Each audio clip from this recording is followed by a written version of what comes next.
game number 1 right away. SKT going to start off on the blue side. I can't wait to see what the pick and ban holds for this second series. Well, it's not going to hold a Silas, and of course you were off air telling me about how much you just love Silas. Really big fan of it, is Brendan Valdez. Sure, yeah. He will be banned away. The Zoe taken away by Gen G. So Roach in solo queue saw him playing LeBlanc. Wasn't too convincing against Faker Zed. And Zed is, of course, a champion that could be seen, but has not been spotted so far in competitive play in Korea on patch 9.4. Top lane meta is the one that seems to be the most open book in that with Urgot gone and Jace was already winning that matchup. Jace is now super powered when it comes to a first pick. It's pretty much uncontestable in the 1v1. And teams so far haven't had too many macro problems in closing games with the top lane Jace, so goodbye to Jace, says Gen G. Smart choice.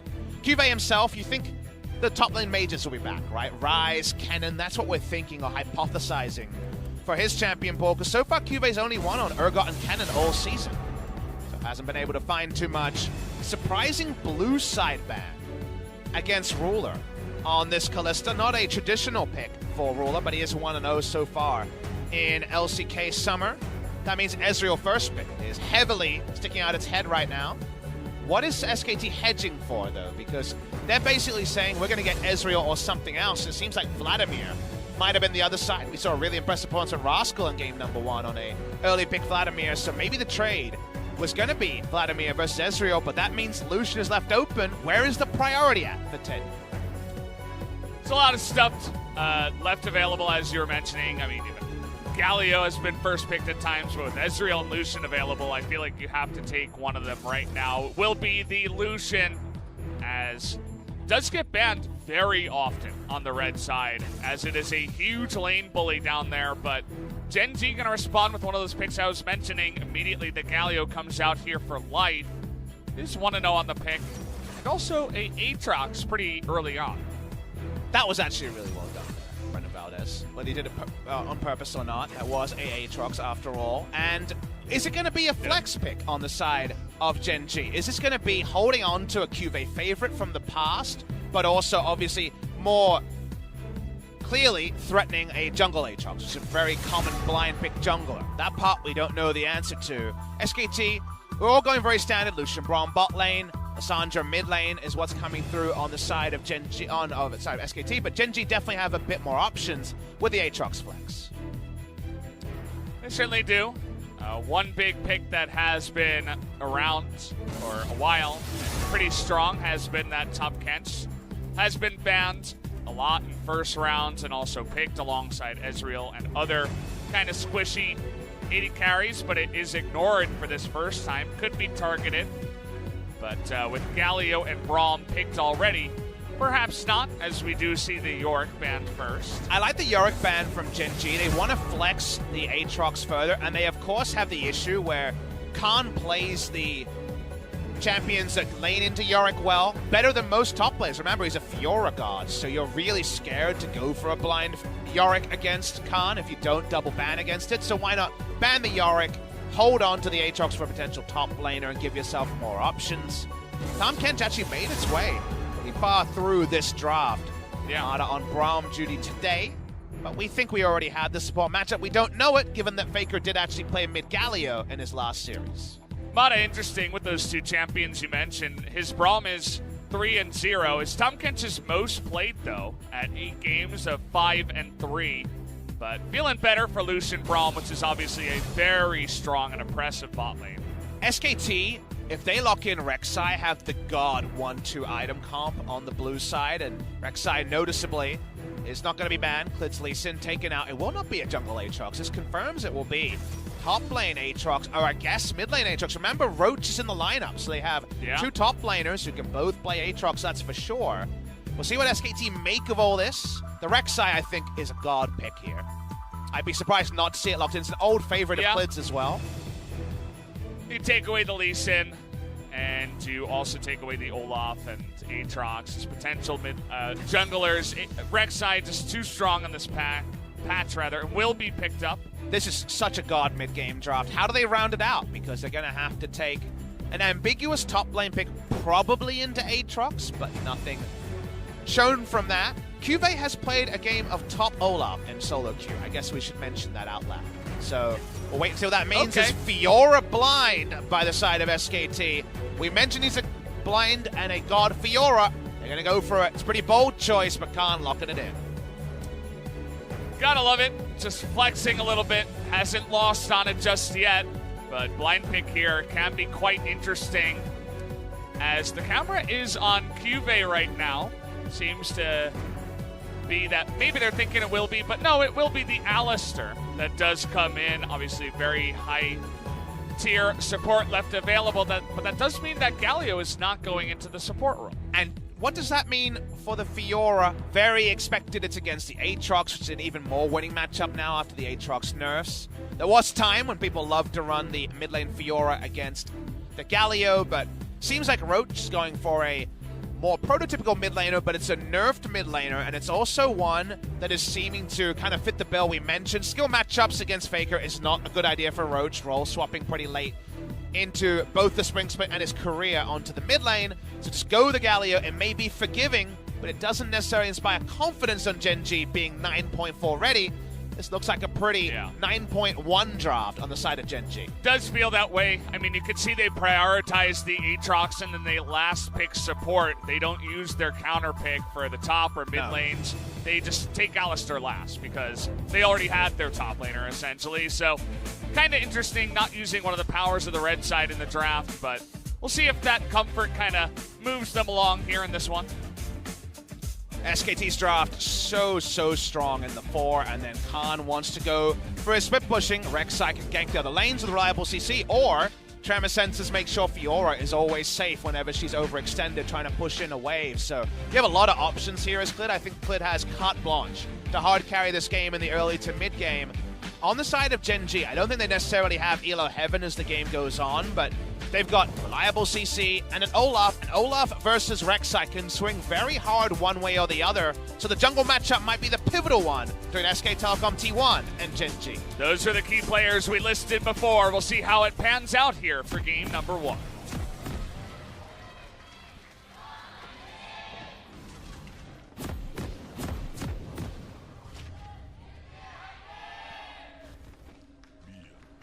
All the fans riled up and ready to go here for this matchup.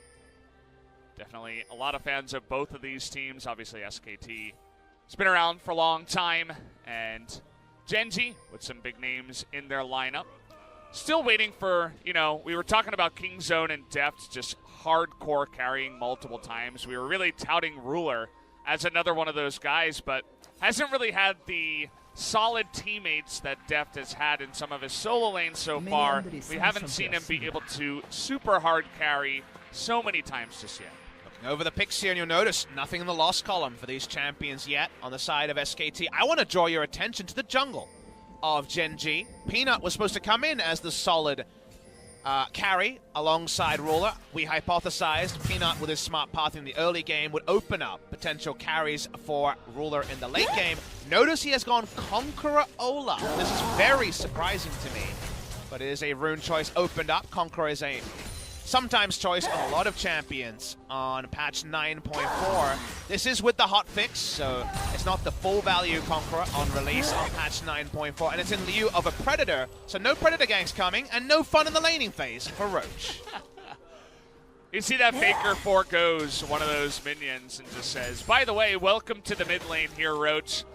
You're playing that old guy Galio that's not really seen too much in the mid lane, but let me welcome you in my own special way.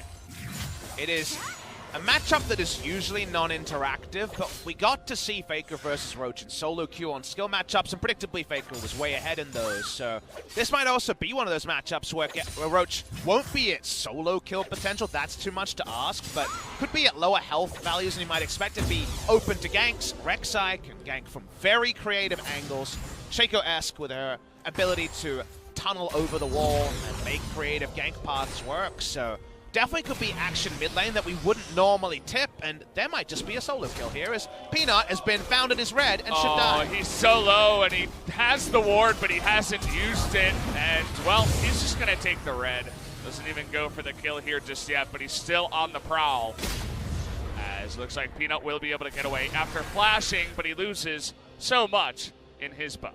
And he has to go for the most safe recall ever. This is actually really smart of him. He goes the longest way possible. He's popping potions and judging whether he can go to his Krug cam. Clid will know only Krugs are up. He can see them moving as well, and he's not done with his invasion.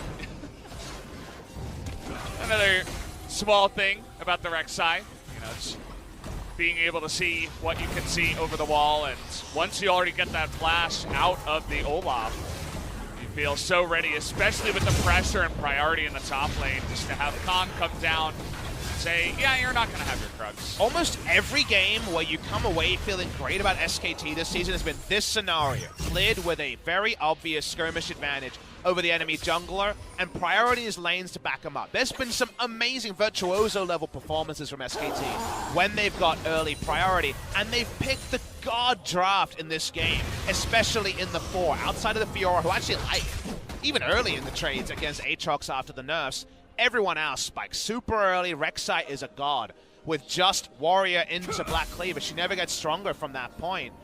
And in the late game, yes, things might start to fall away, but this is the sort of game, with that sort of a start, that the lead that SKT can generate could be game ending. Speaking of which, and speaking of keeping tabs on your boy Peanut here, the Scryer's plant does see him, but he goes all the way around to the bottom side. Oh no, Teddy might just go down before he even gets there, as he's alone. Mata will get away, but oh boy. Teddy has to flash too, but still goes down alone 1v2. Even though we had the pullout, it feels like somehow we missed something, right? Yeah. SKT's duo lane just died 2v2. It was 2v1, of course, because Braum was roaming, but it's nothing to do with the jungler there. Didn't even spot him as the exact timing came of the ganking path. Disconnect between Teddy and Mata. Too easy for Genji. Here's the replay. Mata says, yep, I need to find out what's happening with the Olaf. He's spotted on a ward, still goes up, and Teddy just dies, so there's a huge disconnect here. This is honestly a pretty rubbish 2v2 play from the SKT duo. Yeah, I mean, very big mistake. Looked solo Q-esque as he dashes forward, doesn't respect Life's engage on the Alistar, doesn't have a support, as you mentioned, the communication wasn't there, so we'll just try to erase that from our memories, because that's not what we're really used to seeing out of this bottom lane duo. It was just so disconnected that we can't even choose someone to blame, right? You're just like, well, this was just a duo lane that was at odds there, and the comms were clearly not being respected on both sides. Again, not going to be a match-winning trade there, but Lucian has to amble back, doesn't have teleport, and it does relieve pressure from what is a winning lane matchup for SKT. It's Lucian Braum. We know how strong that can be in the 2v2. Anything to get rule the breathing room means he gets a back without a teleport on the first back. That means his second back will be much more potent and much earlier than you would think. Yeah. Went back and got a tier and a pickaxe, too, so kind of interesting. Probably didn't have just enough for a Sheen, so he just got the extra damage, the 875 instead. Was probably pretty close. But just the extra gold from the first blood allows him to even have that item instead of just a mana crystal for the Sheen or anything like that.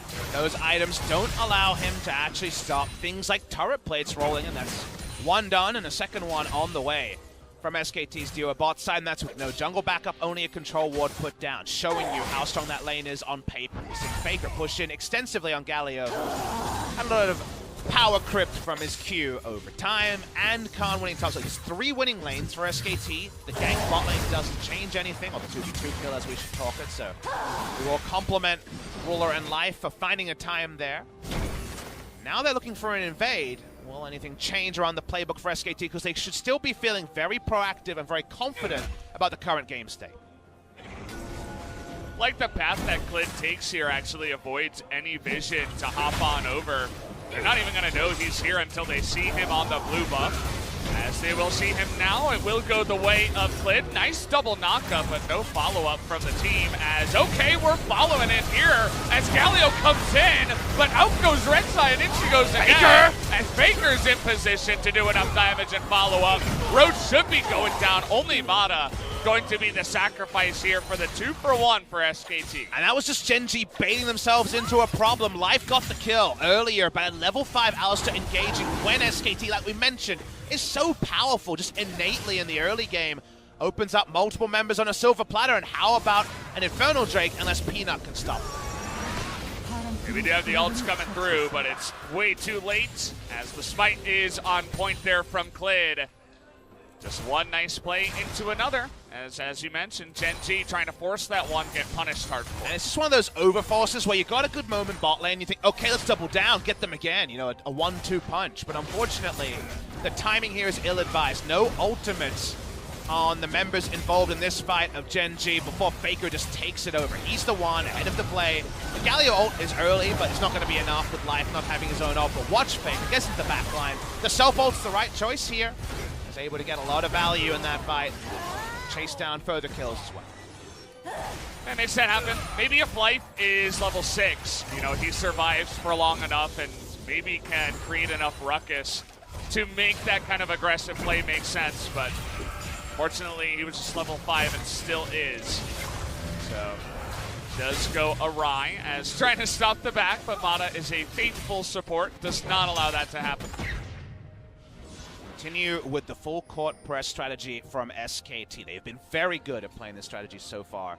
In the Kesper Cup and LCK Spring 2019, Fiora having a very happy time. Goes for the first out of Tiamat. Notice the choice here from Cube, an interesting one. Execution is calling Aatrox against Fiora is a surprising one, but I guess their hope is if there is a 2v2, which feels inevitable, the healing field can't be enough to just super swing the early skirmishes the way of Fiora, so it might be a way to keep Fiora honest for longer, but we know there are just item break points that Aatrox can't match. So as the gold comes in, both of them have 6, 7, 8,000 gold. We know Fiora will be winning, but perhaps they're hoping that doesn't happen early, which is possible if the right gank comes in. Khan trying to be sneaky there. You saw him waiting in the brush, but Cube actually just pings it out. And the second he does, it was kind of funny. Khan, ooh, nice play there. Predicts that knock up against the riposte stun onto Cube. Khan, super clean so far on his Fiora mechanics as, well, he's Lissandra. He's not going to die. Sad Olaf ganks when the taunt doesn't come through. They're looking for more onto the Rek'Sai. Oh, okay. And this guy is in a bunch of trouble trying to get that World Ender out first, but it looks like they're going to go back, actually, on the dive. They don't want to take that super long time and then have Olaf come in and clean up, especially because Fiora and Rek'Sai, not the tankiest members. Would have been one of those, what is our primary objective here? The turret play on Fiora is enough of a lead to mess around with the Aatrox ult, so they're happy to back away. Probably the right call, all things considered. Back away from there.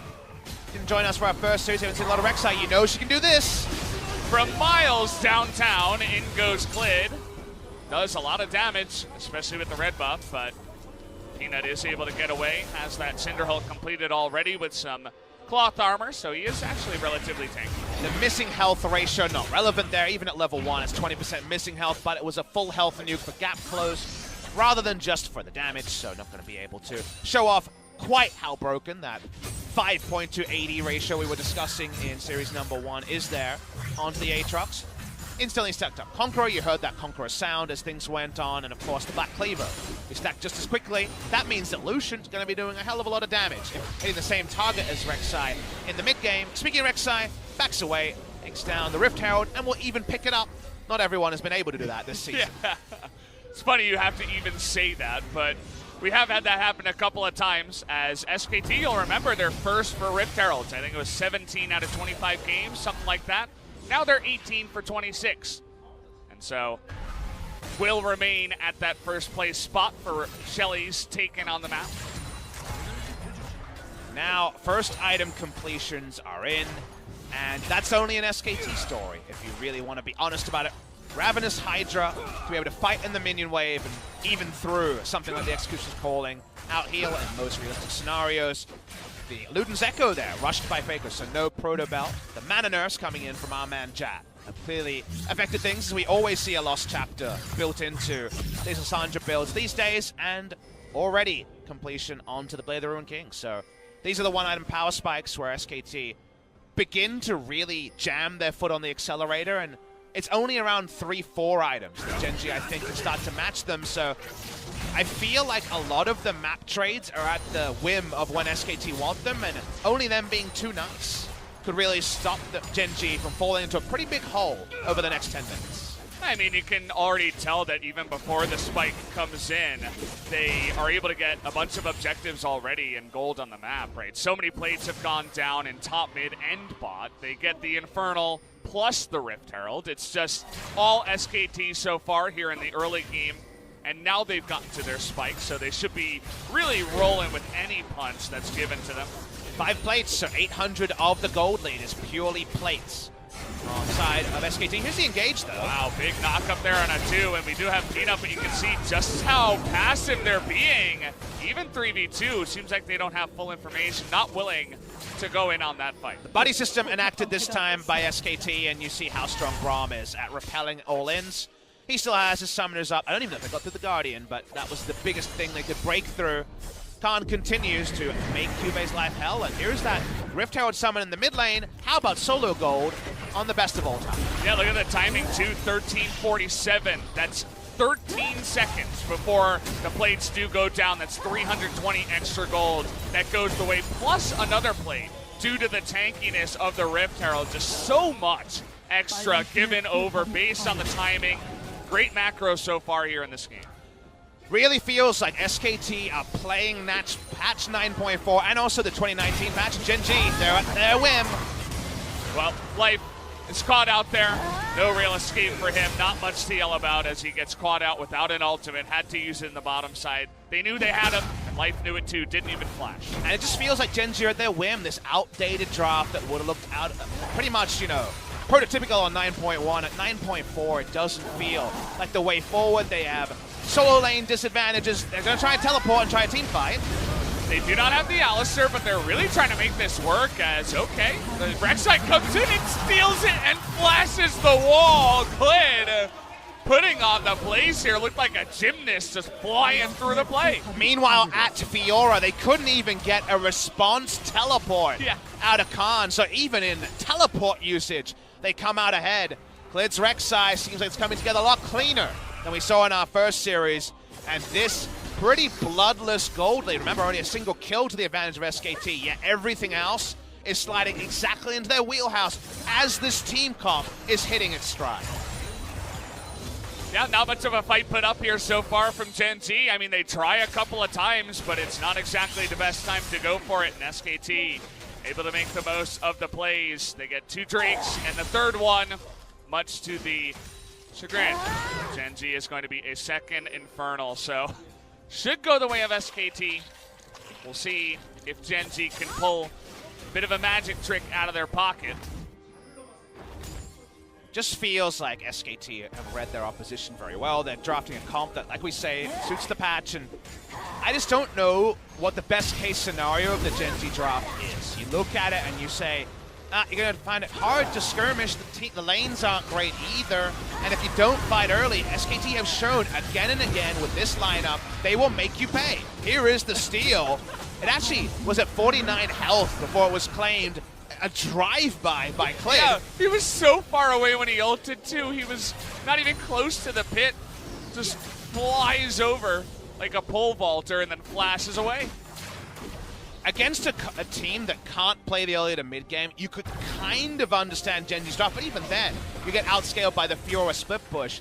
With the nameplates on, with it being SKT, I just think they had such a narrow win condition in this game, and it required mistakes from the enemy. And here's the conga line. They want more kills. Yeah, who's flanking who here is Peanut thinking about a play, and okay.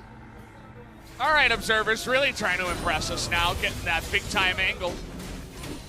And keeping it even tilted a little bit, trying to get Galio in the top side. The tilted part is Cuve, because TP down, and Fiora got to stay in lane. Now she's got a 40 CS lead, a red buff. That was probably the enemy red buff. And Cuve can't match Fiora at all. So they're in a damned if you, damned if you don't situation, Gen G. What are they going to do here? They're trying something. Okay, Vada goes in and dies. I guess that's all I got. Nothing else happened. I mean, that's really it. As they were looking for the dive, but something in that bottom lane today is just not, they're not working on all cylinders sometimes. Does feel like there's a bit of lag in the comms, at least, between those two, as Mata walked up and promptly was dispatched. There was no objective for SKT to really get around that area. They were already slowly going to pick up the turret with their TP advantage. They're going to steal away a blue buff. I don't know exactly what I would say is Gen G's at this point. They are losing control of their Raptors and blue buff and other objectives so early, pre-20 minutes, that I don't think that's going to change anytime soon. Yeah, the next job here for SKT is to just chop down all the outer turrets. So far, top and mid already down. And all Clid has to do is show his face, the face of Rek'Sai, and they're like, okay, well, we can't stand here. We have to just give that one away. Rek'Sai Tremor Sense, even without being involved, is such a win more button for people who are ahead. They already had winning lanes here, as we outlined, and then Rek'Sai, who invaded Olaf and made Olaf trivial early, just stands around and can shadow. That's why moves like this are unnecessary. In other game states, you try to posture and try to scare the enemy, but they saw all three members of Matagon to melee range. I guess he was greeting for a proc of the Demolish. Wasn't really necessary in that scenario, but literally all Clid has to do is walk up to a lane that's overextended and chill out with the Tremor Sense, and either they're going to kill someone in transition or his laner's going to get away scot-free. So it is so easy for SKT to continue to open their lead. And how about when an Infernal Drake, the second of the game, falls into your lap in a game state like this? This is a big one for sure, and you can see that Gen G don't want to give it up for free. And Faker will notice that. He sees all four members coming in, knows Galio's in mid and can join any time, and says, okay, boys, our enemy's going to fight for this one. There's one thing to note. Khan has no mana in the side lanes. He doesn't want to make a TP play, even though he has a TP advantage, so 5v4, things get a little bit harder to calculate. They're going to face check a little bit here. Watch SKT, they're going to kite back, but posture. They don't want to give away a Drake start, but they need to allow Khan to finally refill his mana, and now they can start to move on. Goes back, Clid. Going to tip away at the wards, as you were mentioning. Try to deny as much vision as possible. Scout what he can see with the Tremor Sense, as you mentioned before. And you have a pretty good defensive line with these two control wards around the entrance to their, I guess, mid lane turret and blue buff is what you would describe that particular brush. Means that SKT is showing respect. They're falling back to a lot of their fundamentals and pushing lanes. I see you pointing at Fiora items. Those are big. He got it with 0 gold, so he got it right at the timing. And speaking of timing, there's an Infernal Drake on the map right now, and you have Ravenous Hydra Trinity Force Fiora. She might even be teamfight ready. She doesn't even need to be teamfight ready. Speaking of teamfight, are we going to have one? Okay, big knock-up here from Life. Will only get Mata from the follow-up of the Galio. As Faker looking for one, but they're going to go to the right side. Nice flashes away here from Gen G, but Life a little bit too weak, as he does have his ultimate run out. Trying to cover the wall, or just faking it here is Faker. Just trying to push them away. Gen G still don't want to give this one away, as now they're going to try to pile on to Tuve before he can world end, and down he will go as Roach all alone, desperately trying to get it, but the smite comes in, and he won't be able to do anything. 3 more kills, and the Infernal go to SKT. Sometimes in League of Legends, you have to fake it till you make it. Fiora is the prototype of these sort of champion. Needs 2 items to be relevant most of the time. This is not one of those games. They are the real ones on the side of SKT that already so far ahead. They approach that fight in far from optimal fashion. Fiora's kind of chilling with Galio as he ults away, enters the fight late, and yet it all comes together because Gen G are super early, toothless in this game, and SKT can bide their time, wait out the ults, and when they re-engage, Life with his ultimate dies in the blink of an eye. Runs out there at the end, that's you know? a good point. And then he just dies instantly. That's just all about Lucian with press the attack and also Rek'Sai. Sign things up, turn on to the Infernal, everything falls into place, and the re-engage from Faker perfectly timed. Second QB steps over his boundaries just a tiny little bit. Immediately he gets denied there, and Faker with a stopwatch at this point says, nuh-uh, you can't do anything here, Roach. Even though you are mid lane Galio, you have a bit of damage, you're still not going to kill me. So they get 3 in the Infernal. Olaf died again. Oh, okay. Teammates. Used his flash too. As I'm looking at it, maybe Khan was the one who flashed for that one. He did. It was teammates killing each other. Fiora killed Peanut, old duo from last year. We'll get a replay of that one, I'm sure, but hardly the biggest thing to happen in this game. SKT continue to push forward. Khan is just ungodly strong. 2-level lead, if you don't mind. World Ender just riposts under turret. There's really no damage that Cuvee can do at this point. He's so far behind. Executioner's calling looking laughable at this point. But just won't do anything. And yeah, it's just too far behind overall. I think a lot of people will take aim at Olaf, a champion who's not even picked up a single win over in the LCS. Collapse here from SKT. Do note that you'll probably see a lot of Rek'Sai versus Olaf, and just these champions a lot on 9.4 around LCS and LEC. These two junglers are the worst from behind of the current pick. Elise is up there as well, but both these champions in wins with tempo advantages, Olaf and Rek'Sai, are huge win more buttons. But from behind, their ability to salvage a game like a Sejuani or a Zac is almost zero. So definitely Olaf here is looking like a laughable champion, can't do anything, building a slow Black Cleaver to I don't know exactly what. We'll dive very, very fast. Meanwhile, Clid is looking like everywhere he touched, it has the Midas touch. It helps that he had 3 winning lanes from the start.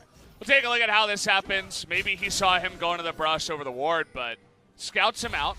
He tries to back again, and then Khan's like, no, he was on a recall. Yeah, again. Flash, flash. See you later. He flashed over the base wall, the one close to the base wall. That lets you know that this game isn't competitive. No one fat flashes over that wall unless you already won the game. Yeah. He's probably like, yeah, come at me, bro. I can kill all of you if you want. In fact, that's definitely what he was saying, as Khan's been looking super clean on this Fiora. Blind pick or counter pick doesn't seem to matter. I do have to say, though, that Aatrox's second pick by Gen G really doing nothing so far in this game. You also have to say, blind picking Fiora against some top laners in the LCK, very bold. Against Cuvee, who's only won on Urgot and Kennen, less bold. This is definitely a player who you don't feel like can attack you in the one, but it's not Nuggery, right? So you're feeling pretty confident that you're going to get away with it. He got away with it and then some. Cuvee, he has ult, at least. You'll be able to pop it in a stun to shut him down, but he is basically will probably be replaced by a couple of caster minions in pretty similar fashion. Lid in a little bit of trouble here, but SKT still too far ahead. They don't have enough damage there with Olaf, Roach on the Galio, and Sushop Barrage also not going to kill him. About 150 damage short. You need quite a lot of AP to be able to catch up there, so don't know if the item disadvantage is going to matter. Faker takes down another turret. This one is so over, Valdez. The SKT fans, you can cash this one. These checks are ready to go. You know when they pay out on bets early? That's what it feels like we're watching here. There is always a chance. SKT have actually, against Damwon a couple of times, made some pretty big throws, but this one feels so hard to pull off for Gen G. As the disconnects among SKT's duo bot is the only thing that's gone wrong for them in game number 1. I mean, you mentioned in the pick ban, SKT, they dropped a fantastic 9.4 comp. Yeah. Gen G, they draft a great 9.1, 9.2 comp. I think that makes all the difference. I mean, when's the last time we saw Galio in the mid lane? Like, you know, high-tier pick, sure, for support now. Well, we saw it from Faker weird in SKT's win, so it has been played once recently, but it was very situational. Yes. The picks around it, the chess pieces around it, facilitated it more than we see here. Here it does feel outdated. I agree with you, Valdez. It really feels like SKT were gift-wrapped a comp that is so strong on 9.4. I'm happy to see them play in the patch, because as a organization, they have been behind the curve in the past when it comes to patch changes. Bloodthirster just casually picked up by Fiora here. Khan having a day out. Name 3 players that can kill Khan. 3v1. You mean all together? You can choose 3 champions on the side of Gen G. Don't get to choose any SKT champions. That's cheating. I think it'd probably have to be Galio, Ezreal, and Aatrox. Do you think it would work? With double lifesteal? You'd need enough follow-up CC after the initial engage to actually make that happen, as Life looking to go down here, does have his flash available, but here comes Khan over the wall. See, okay, nice knockup, actually stays alive for quite a while. Khan also taking a bunch of damage here. Does have pretty ridiculous lifesteal and is immediately at full health. They had to waste his time for a while, but actually that was amazing how fast his health came back. Oh yeah. Absurd, he has so much lifesteal from the build. It's very forgiving for SKT. Their mid-game comp is so far ahead. They have 4 Drakes, including double Inferno, at their strongest part. Fiora's in the bot lane, and here we go.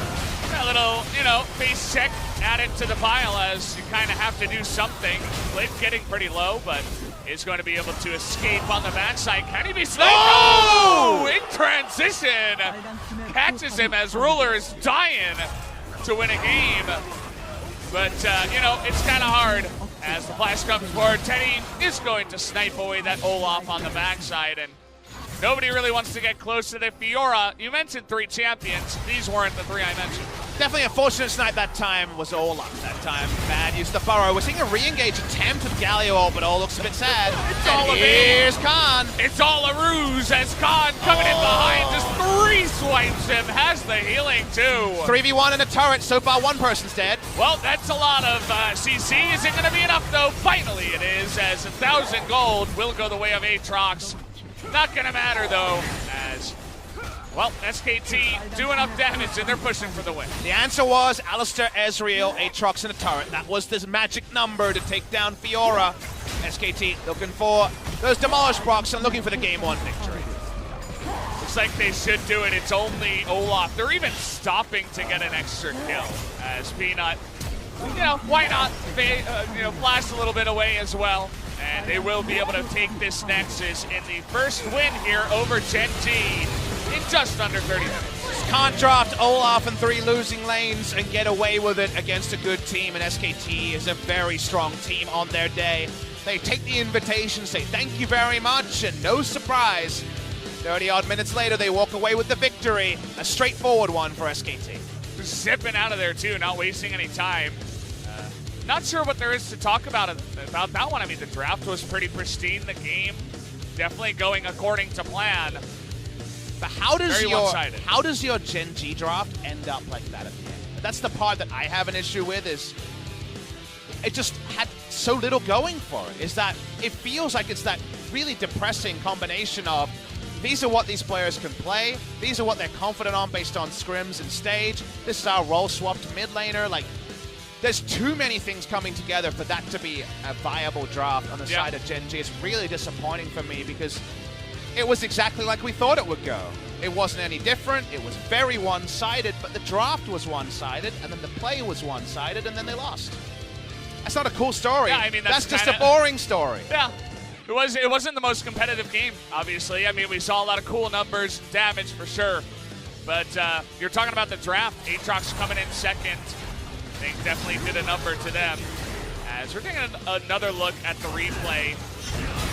Gates comes in, misses Teddy on the knockup. Only get the follow-up there from Roach. And then Khan, he's the big bad wolf in this one. Just crazy damage on the backside. And the veterans of SKT, they're probably feeling pretty bad about themselves going to the back and saying, oh, we made a lot of mistakes around the 2v2 lane. They should be focused on fixing their mistakes, even though they were the only team that was going to win this game, because their mistakes were the ones that keep them away from greatness, whereas the Gen G mistakes were so large that they kind of have to just throw out game number 1 and just try something new in game number 2. I'd have to agree. We'll have to wait and see what happens on red side for SKT. I'm sure they're going to draft a little bit better than Gen G did that time around. Turns out that Lucian gets the most damage in the game, even after dying early on. Gave up the first blood. Didn't end up mattering, as only 5 kills go the way of Gen G. Yeah, otherwise a perfect game outside of those 5 kills. And that was just a bit of fast and loose play by Teddy Mata and a couple of other people as the game went on. The gold graph was very, very one-sided, and have to hope this is a mulligan. Let's give them a do-over, see if Gen G can turn it around in game number 2, because, like you say, it just felt like it was written in pen and ink very early in this game, and then we didn't need to cross anything out. If you were voting on Gen G for that one, I'm sure you were already head in hands after the draft, and then after 15 minutes in. Yeah. I mean, they were getting ahead before their first item, a spike, and an Infernal. Yep. And then, they had that winning lane of Fiora over Aatrox. At some point, it's even better on 9.4. At some point, you're just being cruel, Valdez. You got to stop saying the ands. You got to go back to original grammar, and we got to be nice casters here and say, yes, it was a little bit off. They gave it their best effort. Did they? I mean, not in the draft. But, you know, at least they'll have that do-over you were talking Yes. about. Go into the back and Throw it out. say, like, hey, that draft kind of sucked, guys. Let's Yeah. do better next time. I wonder what you change. Does the roster change? Because remember, Fly is ostensibly in the back. Could definitely happen, Papa. Definitely do not leave that out of your minds, guys, as it looks like we're going to be hopping to a commercial break. Game number 2 of Gen G versus SKT is going to be coming at you right away. In just a few moments here, we'll have to wait and see if Gen G can come back and tie the series up, or if SKT, the favorites in this series, are going to pick up that 2-0. We'll see you guys in a bit.